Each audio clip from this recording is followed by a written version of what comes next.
സ്വരപൂജ്യത്തിലേക്ക് എല്ലാ പ്രേക്ഷകർക്കും സ്വാഗതം. വിഷയത്തിലേക്ക് കടക്കുന്നതിന് മുന്നേ ഒരു കാര്യം പറഞ്ഞോട്ടെ. കള്ളൻ കപ്പലിൽ തന്നെ എന്തൊരർത്ഥവത്തായ പഴഞ്ചൊല്ലാണ്. കൈകൂപ്പി നിന്നവർ തന്നെ കണക്കിന് ചെയ്തു കൂട്ടി. ഇത് പറഞ്ഞപ്പോൾ ഓർമ്മ വരുന്നത് ജയ ജയ ജയ ഹേ സിനിമയിലെ ഒരു ഡയലോഗാണ്. പറഞ്ഞു വന്നത് അയ്യപ്പ ഭക്തരുടെ മതവികാരത്തെ വ്രണപ്പെടുത്തിയ കഴിഞ്ഞ സർക്കാരിന്റെയും ദേവസ്വം ബോർഡിന്റെയും നെറികെട്ട കൊള്ളയെ കുറിച്ചാണ്. പല നാൾ കള്ളൻ ഒരു നാൾ പിടിയിൽ. കാര്യം ശരിയാണ്, പിടിയിലായി. തൊരപ്പൻ കൊച്ചുണ്ണിയെ പോലെ ഊരി പോരുകയും ചെയ്തു. ഇവനെയൊക്കെ വെച്ച് നോക്കിയാൽ സംഗതി കൊച്ചുണ്ണിയൊക്കെ എത്ര മാന്യൻ. ഇനി കാര്യത്തിലേക്ക് വരാം. 1950 Travancore Cochin Hindu religious institutions act പ്രകാരമാണ് പ്രധാന ദേവസ്വം ബോർഡുകൾ നിലവിൽ വരുന്നത്.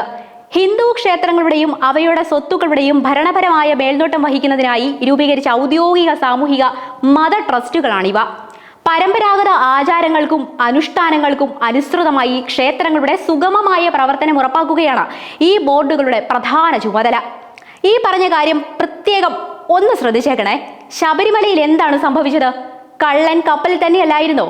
കാര്യങ്ങളെ കുറച്ചുകൂടി ഒന്ന് മനസ്സിലാക്കി വരാം. കാനനവാസനായ അയ്യപ്പസ്വാമിക്ക് പോലും സ്വസ്ഥത കൊടുക്കാത്ത മനുഷ്യരെന്ന് പറഞ്ഞു നടക്കുന്ന കുറച്ച് ജന്മങ്ങൾ ആരെ വിറ്റിട്ടാണേലും വേണ്ടില്ല സ്വന്തം കീശ നിറയണം.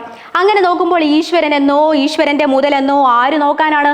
1998 ശബരിമലയിലെ ശ്രീകോവിലും വാതിലും ദ്വാരപാലകരെയും പൊന്നുകൊണ്ട് പൊതിയാൻ തീരുമാനിച്ചപ്പോൾ വലിയൊരു വിഭാഗം എതിർത്തിരുന്നു. എന്നാൽ അന്നത്തെ ആ എതിർപ്പ് വിജയ് മല്യയുടെ പൊന്നിന്റെ തിളക്കത്തിലങ്ങ് മാഞ്ഞുപോയി. അന്ന് സ്വർണം പൊതിയാൻ അനുമതി നൽകിയപ്പോൾ വലിയ തന്ത്രി പോലും സംശയം പ്രകടിപ്പിച്ചിരുന്നു. ഭൂരിപക്ഷ തീരുമാനത്തോടൊപ്പം എല്ലാവരും നിലയുറപ്പിച്ചതോടെ പൊന്നണിഞ്ഞ ശ്രീകോവിലും ദ്വാരപാലകരും ഒക്കെ വരുന്നു. 1998 ശബരിമലയിൽ നിന്ന് ഒരു വസ്തുവും അഴിച്ചുകൊണ്ടുപോയില്ല. എല്ലാം ശബരിമലയിൽ വെച്ച് തന്നെ ചെയ്യാൻ തീരുമാനിച്ചത് കൊണ്ടാണ് സ്വർണം പൂശൽ ഒഴിവാക്കി സ്വർണം പൊതിഞ്ഞത്. ചെമ്പുപാളി ഉണ്ടാക്കി അതിനു മുകളിൽ സ്വർണ്ണപ്പാളി ഘടിപ്പിച്ചത് അങ്ങനെയാണ്. അന്ന് അതേ നടക്കുമായിരുന്നുള്ളൂ ആ കാലത്ത്. എന്തെന്നാൽ ശബരിമലയിലെ ശില്പങ്ങളിലൊന്നും അതുവരെ ചെമ്പ് പൊതിഞ്ഞിരുന്നില്ല. ഈ പാളികൾ അഴിച്ചെടുക്കാം എന്നതിനാലാണ് 2019 അവ കൊണ്ടുപോകാൻ തീരുമാനിച്ചത്. അങ്ങനെ 2019 ദ്വാരപാലക ശില്പങ്ങൾക്ക് മുകളിലെ പാളികളും 2 പീഠങ്ങളും ഉൾപ്പെടെ സ്വർണം പൂശാൻ അഴിച്ചുകൊണ്ടു പോകുന്നു. ശേഷം 39 ദിവസങ്ങൾക്ക് ശേഷമാണ് ഉണ്ണികൃഷ്ണൻ പോയിട്ട് ഇവ ചെന്നൈയിലെ സ്മാർട്ട് ക്രിയേഷനിൽ എത്തിക്കുന്നത്. ഭാരപരിശോധനയ്ക്ക് ശേഷം തൂക്കത്തിൽ വ്യത്യാസവും ഉണ്ടായിരുന്നു. കാര്യത്തിൽ സംശയമൊന്നുമില്ലല്ലോ അല്ലേ? ഒരു കാര്യം മറന്നു. ഈ ഉണ്ണികൃഷ്ണൻ പോറ്റി ആരാണെന്നറിയണ്ടേ? ഇയാൾ ബംഗളൂരുവിലെ ശ്രീരാംപുര അയ്യപ്പ ക്ഷേത്രത്തിലെ പൂജാരിയായിരുന്നു. അവിടെയും എന്തൊക്കെയോ പ്രശ്നങ്ങൾ ഉണ്ടാക്കിയതിനെ തുടർന്ന് ആ സ്ഥാനത്ത് നിന്ന് മാറ്റിയതാണ്. അവിടെ ഇതൊക്കെ തന്നെ ആയിരിക്കും പ്രശ്നം അല്ലേ? 1998 സ്വർണം പൊതിഞ്ഞ വാതിലുകൾ മാറ്റാൻ 2019 തീരുമാനിച്ചത് തന്നെ ഏറ്റവും വലിയ ദുരൂഹത നിറഞ്ഞ ഒന്നാണ്. വാതിലിന് കേടുപാടുകൾ ഉണ്ടെന്നോ ചൈതന്യ ശോഷണം ഉണ്ടെന്നോ തന്ത്രി പറഞ്ഞിരുന്നില്ല. ഇപ്പോൾ ഏകദേശം മനസ്സിലായില്ലേ? വഴിപാട് എന്ന നിലയിൽ പുതിയ വാതിൽ സമർപ്പിക്കാമെന്ന നിർദ്ദേശവുമായാണ് ഈ പോറ്റി എത്തുന്നത്. കാണിക്ക വഞ്ചിക്ക് പെയിന്റ് അടിക്കണമെങ്കിൽ പോലും ഫയൽ ദേവസ്വം ബോർഡിന്റെ മുന്നിൽ എത്തുന്നതാണ്. അങ്ങനെയുള്ളപ്പോൾ അന്നത്തെ ദേവസ്വം ബോർഡ് പ്രസിഡന്റ് അതായത് എ പത്മകുമാറിന്റെ അനുമതിയില്ലാതെ പുതിയ വാതിൽ നിർമ്മാണം നടക്കുമോ? പള്ളിക്കത്തോട് കൺസ്ട്രക്ഷൻസ് വ്യവസായിയായ PR അജയ്കുമാർ, കർണാടകയിലെ വ്യവസായികളായ രമേശ് റാവു, ഗോവർദ്ധൻ എന്നിവരിൽ നിന്ന് പണം വാങ്ങിയാണ് ഈ വാതിൽ നിർമ്മിച്ചതെന്നാണ് ദേവസ്വം രേഖ പറയുന്നത്. എന്നാൽ ഇത്രയും പുകിലുകൾ ഉണ്ടായിട്ടും പ്രശ്നത്തിൽ എ പത്മകുമാറിന്റെ പ്രതികരണം ഇങ്ങനെയായിരുന്നു. അവസാനം അടിമുടി കയ്യിൽ നിന്ന് പോയി കേട്ടോ. അത് വേറെ കാര്യം. ഒടുവിൽ അന്വേഷണത്തിൽ പ്രതികളായവര് ഇവരൊക്കെയാണ്. അതങ്ങ് ക്രമത്തിൽ നോക്കാം.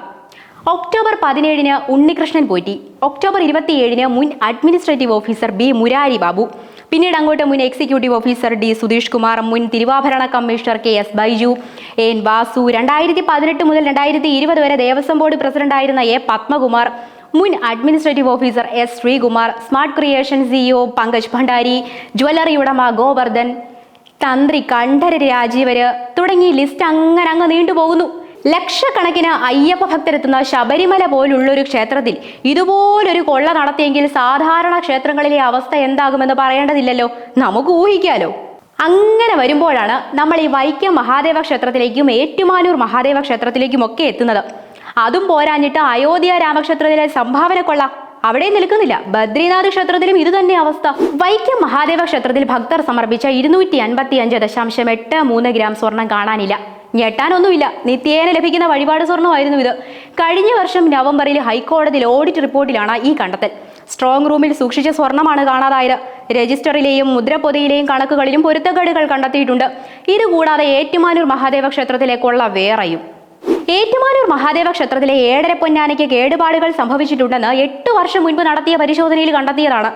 എന്നാൽ അന്ന് കണ്ടെത്തിയ തകരാറുകൾ പരിഹരിക്കാൻ അറ്റകുറ്റപ്പണികളൊന്നും നാളിതുവരെ നടന്നിട്ടില്ല. 2017 ക്ഷേത്രം തന്ത്രിയും മേൽശാന്തിയും ഏഴര പൊന്നാനയിലെ കേടുപാടുകൾ തിരുവിതാംകൂർ ദേവസ്വം ബോർഡിനെ അറിയിച്ചത്. തുടർന്ന് ദേവസ്വം ബോർഡ് ഹൈക്കോടതിയുടെ അനുമതി തേടി പരിശോധന നടത്തി. Devaswom ombudsman, Devaswom commissioner, advocate commissioner എന്നിവരുടെ മേൽനോട്ടത്തിൽ വിഗ്രഹശില്പ വിദഗ്ധൻ PV അനന്തനാചാര്യാണ് വിശദമായ പരിശോധന നടത്തിയത്. ഏഴര പൊന്നാനയ്ക്ക് കാലപ്പഴക്കവും അശ്രദ്ധമായി കൈകാര്യം ചെയ്തതുമൂലം കേടുപാടുകൾ സംഭവിച്ചിട്ടുണ്ട് എന്നുമായിരുന്നു കണ്ടെത്തൽ. ഒന്നാമത്തെ ആനയുടെ 2 കൊമ്പിനും ഇളക്കം, രണ്ടാമത്തെ ആനയുടെ തുമ്പിക്കൈക്ക് തകരാർ, മൂന്നാമത്തെ ആനയുടെ കൊമ്പും തുമ്പിക്കൈയും ഇളകി, 2 കൊമ്പിലെയും തകിടിനും പ്രശ്നം, നാലാമത്തെ ആനയുടെ തകിടും ആണികളും ഇളകി, അഞ്ചാമത്തെ ആനയുടെ ചെവിയിലെയും കാലിലെയും തകിട് തകരാർ, ആറാമത്തെ ആനയുടെ വലതുകാലിളകി, ഏഴാമത്തെ ആനയുടെ വാൽഭാഗത്തും ഇടതുകാലിനും ഇളക്കം, അര ആനയുടെ കൊമ്പുകൾക്ക് തകരാർ എന്നിങ്ങനെയായിരുന്നു അന്നത്തെ കണ്ടെത്തലുകൾ. കേടുപാടുകളുള്ള ഏഴര പൊന്നാനയാണ് കഴിഞ്ഞ 8 വർഷമായി ഉത്സവത്തിന് ഉപയോഗിക്കുന്നത്. ഇതുമൂലം സ്വർണ്ണപ്പാളികൾ നഷ്ടപ്പെടാനുള്ള സാധ്യതയുണ്ട്. ഇതുകൂടി പരിഗണിച്ചാണ് കഴിഞ്ഞ ദിവസം ഹൈക്കോടതി വീണ്ടും പരിശോധന നടത്താൻ നിർദ്ദേശിച്ചത്. ഇതിനൊപ്പം ക്ഷേത്രത്തിലെ മറ്റ് വസ്തുക്കളും പരിശോധിക്കണമെന്നാണ് ഭക്തരുടെ ആവശ്യം. ഇതേ വിഷയത്തിൽ മുൻപും നിരവധി പരാതികൾ ദേവസ്വം വിജിലൻസിന് കിട്ടിയിട്ടുണ്ട് കേട്ടോ. ഇവിടെ ഒന്നും നിൽക്കാതെ നമുക്കിനി അയോധ്യ വരെ ഒന്ന് പോയിട്ട് വരാം. അവിടെയും കൊള്ള തന്നെയാണ്. രാജ്യത്ത് ഏറ്റവും ശക്തമായ സുരക്ഷാ ക്രമീകരണങ്ങളുള്ള അയോധ്യയിലെ രാമക്ഷേത്രത്തിൽ നിന്നും 200ഓളം കോടിയാണ് കടത്തിയത്. പ്രതികൾ ദിവസേന ലക്ഷങ്ങളാണ് തട്ടിയെടുത്തതെന്നാണ് അന്വേഷണ സംഘം പറയുന്നത്. അങ്ങനെ നോക്കുമ്പോൾ എത്ര കോടികളല്ലേ. ക്ഷേത്രത്തിൽ നിന്നും തട്ടിയെടുത്ത പണം ഉപയോഗിച്ച പ്രതി അവിനാശ് ശുക്ല കാർ വാങ്ങിയതായും അന്വേഷണ സംഘം കണ്ടെത്തി. പണം എണ്ണുന്നവരിൽ ഉൾപ്പെട്ട ബാങ്ക് ജീവനക്കാരെയും SIT ചോദ്യം ചെയ്തു.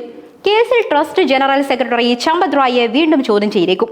എന്തായാലും ഇയാൾ ട്രസ്റ്റ് ജനറൽ സെക്രട്ടറി സ്ഥാനത്തു നിന്നും രാജിവെച്ചു. ഏറ്റവും നല്ല കാര്യം. മോഷ്ടിച്ച പണം എല്ലാവർക്കും വീതിച്ചു നൽകിയെന്നും ചിലപ്പോൾ ടിനോ യാദവ് കൂടുതൽ പണം എടുത്തെന്നുമാണ് അവിനാശ് ശുക്ല മൊഴി നൽകിയത്. ക്ഷേത്രത്തിൽ നിന്ന് ലഭിച്ച പണം എന്തിനാണ് ഉപയോഗിച്ചതെന്ന് ചോദിച്ചപ്പോൾ അവിനാശ് ശുക്ല പറഞ്ഞത് ഞങ്ങൾക്ക് വീടും കുറച്ച് വസ്തുക്കളും വാങ്ങണമെന്നായിരുന്നു. അതിന് ഞങ്ങളത് വിനിയോഗിച്ചു. ഇവറ്റകൾക്കൊന്നും ഒരു ഉളുപ്പുമില്ലേ. ഒടുവിൽ വിഷയത്തിൽ RSS ജനറൽ സെക്രട്ടറിയായ ദത്താത്രേയ ഹൊസബെല്ലയുടെ ആദ്യ പ്രതികരണം പുറത്തു വന്നു. കൊള്ളയ്ക്കെതിരെ രാമരക്ഷ എന്ന പേരിൽ ശിവസേന ഉദ്ധവ് വിഭാഗം അനിശ്ചിതകാല സമരത്തിലേക്ക് കൂടി നീങ്ങുകയാണ്. പഷ്ട് വന്ന് പ്രതിഷേധങ്ങൾ കനക്കുമ്പോൾ മോദി സർക്കാരിനും യോഗി സർക്കാരിനും ഒന്നും പറയാനില്ല. പ്രധാനമന്ത്രി നരേന്ദ്രമോദിയുടെ മൗനം കോൺഗ്രസിന് എന്തായാലും ഒരു നല്ല ആയുധമാണ്. എല്ലാവരുടെയും മൗനത്തിന് പിന്നിൽ എന്തൊക്കെയോ ദുരൂഹതകൾ. ഇനി എനിക്ക് തോന്നുന്നതാണോ ആവോ. ഇതിന് പിറകിൽ ആരാണെങ്കിലും ഒന്ന് മനസ്സിലാക്കുക. ഇവിടെയും ഭക്തരുടെ വികാരം തന്നെയാണ് വ്രണപ്പെട്ടത്. ശബരിമല സ്വർണ്ണക്കൊള്ളയിൽ ശക്തമായി പ്രതികരിച്ചെന്ന് പാട്ടൊക്കെ പാടിയില്ലേ. അതായത് സ്വർണം കട്ടവരാരപ്പ സഖാക്കളാടേ അയ്യപ്പ. ആ പാടി നടന്ന പലർക്കും അയോധ്യ സംഭാവനക്കൊള്ളിൽ ഒന്നും പറയാനില്ല. അത് അവിടെ നിൽക്കട്ടെ. ഒന്നേ പറയാനുള്ളൂ, ഈശ്വരനെ വെച്ചല്ല കാശുണ്ടാക്കേണ്ടത്. ഇനി അഥവാ യാഥാർത്ഥ്യം മറച്ചു വെച്ചുകൊണ്ട് രക്ഷപ്പെട്ടു, ഭക്തരെ പൊട്ടന്മാരാക്കി എന്നൊക്കെയാണ് ധരിച്ചു വെച്ചിരിക്കുന്നതെങ്കിൽ എത്ര നാൾ അങ്ങനെ മുന്നോട്ട് പോകും? കൊള്ളയ്ക്ക്, ഈ കൊള്ളരുതായ്മയ്ക്ക് കാലം മറുപടി നൽകാതിരിക്കില്ല. വാവള്ളി വരപൂജ്യത്തിന്റെ ഈ അധ്യായം ഇവിടെ പൂർണ്ണമാകുന്നു. നന്ദി.